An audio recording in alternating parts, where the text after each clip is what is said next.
Good morning, class. Today I'll start with the next topic in bill of exchange. The topic is negotiation of a bill.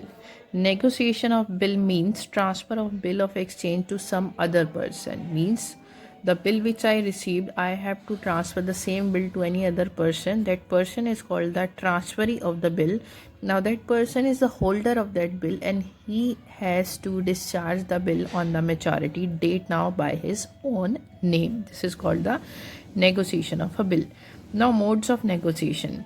There are two modes: negotiation by delivery or negotiation by endorsement and delivery. When the negotiation by delivery, here a bill of exchange is payable to the bearer and it may be negotiated by the delivery. Means just only by transfer you may that person will be the transferee of that bill.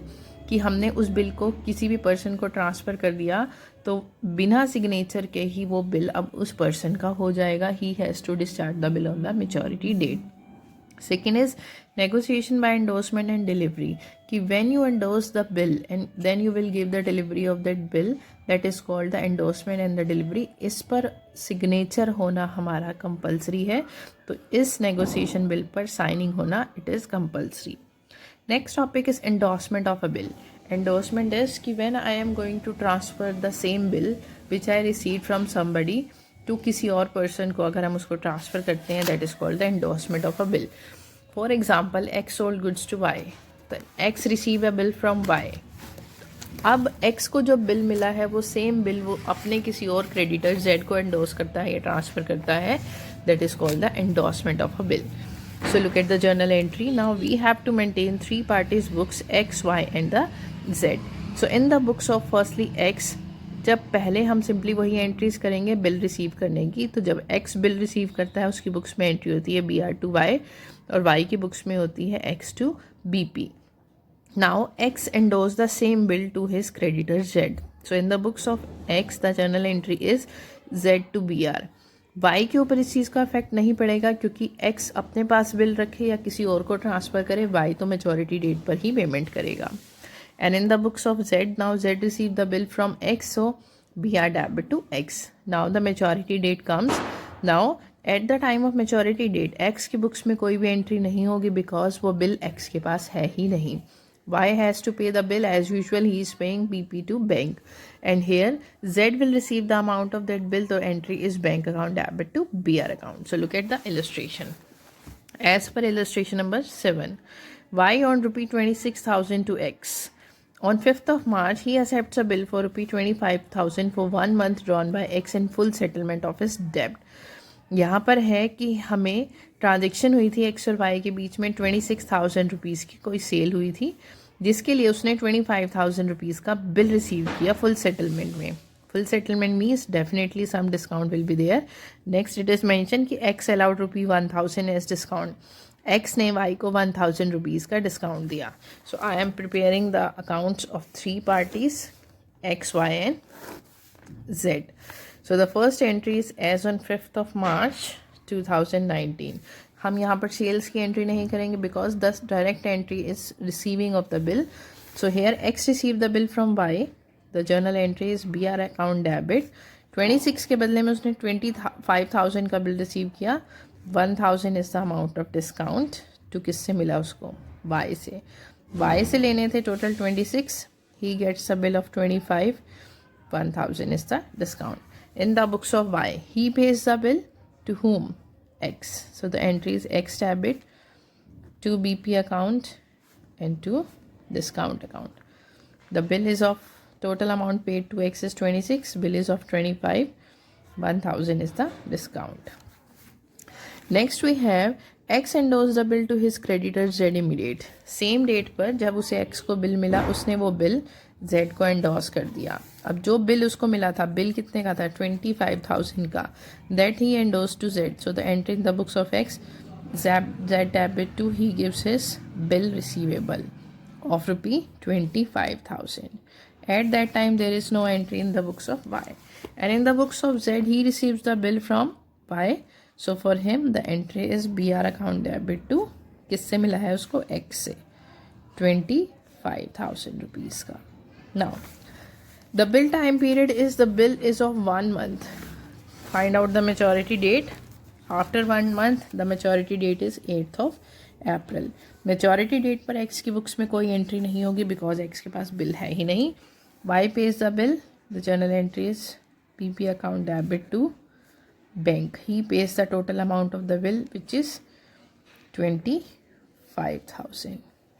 And now money received by Z. Now he received the money, so entry is bank account debit to BR account because the bill is encashed in the cash now by Z. So this is about this illustration. Now look at the next topic. When the bill is sent to bank for collection. This topic is कि जो maturity date आएगी उसमें उस person के पास time नहीं है bill की collection करने के लिए, तो वो अपने बिहाफ पर अपने बैंक को बोलता है कि मेरा बिल कलेक्ट कर लीजिए आप और उसके बाद उसको मेरे अकाउंट में ट्रांसफ़र कर दीजिएगा. सो इस सिचुएशन में हमारी 2 एंट्रीज होगी in the x books. X की बुक्स में firstly he sent the bill for collection to bank. So the first entry is bill sent for collection account debit to BR. He transfer his bill to bank for the collection, and the time for the maturity date when he collects the bill, the entry is bank account debit to bill sent for collection. The money received by him in cash and the amount is deposited in his account directly. Look at illustration number 8. As on 1st of October 2018, X sold goods to Y for ₹20,000. So I am doing the question, preparing the book side by side, X and Y. As on 1st of October, he said, X sold goods to Y. So in the books of X, the entry is Y debit to sales. It is 20,000, 20,000. And in the books of Y, he purchased the bill. He purchased the goods, purchased to X 20, 20. Next is, on that date, Y accepted a bill for 2 months for ₹20,000. Same date पर 20,000 rupees का X ने bill receive किया Y से. BR debit to Y 20, 20. Now in the books of Y, he gives the bill to X, so X to BP, the bill is of ₹20 and 20. Next, X retained the bill till the due date, and on the due date he sends the bill to the bank for collection, and in due course X received the information from the bank that bill has been duly met. Maturity date पर, maturity date is after 2 months, so after 2 months the due date is 4th of December. 1st December plus 3 days grace period के X पहले bill send करेगा bank को collection के लिए on the maturity date. Bill send for collection account debit to he gives his BR. The bill is of ₹20,000 and on the same date he receives the money, so the entry is bank account debit to bill sent for collection. It is of 20 and 20. In the books of I, the simple entry for making payment, he pays the bill BP account debit to bank. So I think this is very simple for you to understand. 20,000, 20,000. सिर्फ एक difference हुआ है, देखिए slash करने से BR और bills cut जाएंगे. BR bank to PR same वही एंट्री बचेगी, बट थोड़ा सा तरीका डिफरेंट है. यहाँ पर उसने अपने बैंक को बोला कि मेरे बिहाफ पर आप जाके मनी को कलेक्ट कर लीजिए. So this is about this question. Look at one more illustration number 9. As you can see in your book, as on 1st of Feb, A sold goods for ₹60,000 to B. So I am preparing the book side by side, A and B. As on 1st of Feb, A sold goods to B. So in the books of A, B to sales, 60,000, 60,000. In the books of B, it is purchased to A, 60, 60. Now he draw the bill of exchange. उसने यहाँ पर 3 bill draw किए हैं. First bill is of 10,000 30 days का, second है 20,000 60 days का, third है 30,000 for 90 days. So first हम 3 बिल रिसीव करेंगे. आपको यहाँ पर लिखना होगा BR1 debit, BR2 debit, BR 3 debit, because तीनों बिल अलग अलग अमाउंट के हैं, 10, 20, 30। तो टोटल आपको कितना मिला, बी से 60,000 रुपीज़ के 3 बिल। यहाँ पर मैंने 1 2 3 इसलिए लिखा है ताकि आपको कन्फ्यूज़न ना हो आगे। In the books of A he pays the bill, so A debit to BP1, BP2 and BP3. Total is 60, 10, 20, 30. Next is time period अलग अलग है, पहला 1 मंथ का है, दूसरा 2 मंथ्स का है, तीसरा 3 मंथ्स का है। तो हम डेट्स को बहुत इंपॉर्टेंट है यहाँ पर ध्यान से करेंगे। B accepted all the 3 bills. The first bill was written by A till the maturity date. जो पहला बिल है 1 महीने का, उसने अपने पास रखा मेचोरिटी डेट तक। The second bill was endorsed by A to his creditor on the same date he endorsed the bill to his creditor. And the third bill was discounted by him immediate for ₹29,200.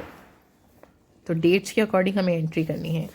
First bill उसने अपने पास रखा, 1 महीने के बाद वो mature होगा, तो पहले हम उसकी एंट्री नहीं करेंगे। ऑन द सेम डेट ही endorse the second bill to his creditor, तो एंट्री होगी, उसने अपना बिल सी को दे दिया, C debit to BR2। The second bill is of ₹20,000।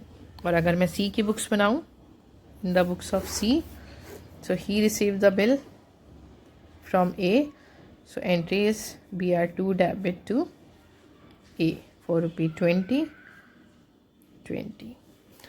The third bill था आपका 30,000 का, उसने इमीडिएट डिस्काउंट करवाया है, इमीडिएट मतलब सेम डेट पर, जिसमें से उसको सिर्फ 29,200 मिले। सो entry is he discount the bill, bank account debit, discount debit to BR3. The third bill is of 30,000, cash convert करवाया, उसको 29,200 मिला, 800 का डिस्काउंट है। बी की बुक्स में इन दोनों सिचुएशन का कोई फ़र्क नहीं पड़ेगा, क्योंकि उसने बिल दे दिया है, वो मेचोरिटी डेट पर ही पेमेंट करेगा। अब फर्स्ट बिल 1 महीने के बाद मेच्योर होगा, तो 1 Feb के बाद अगर हम 1 मंथ काउंट करें, as per your book the maturity date is 6 March. तो बी फर्स्ट बिल की पेमेंट करेगा BP1 debit to bank first month के बाद 10,000।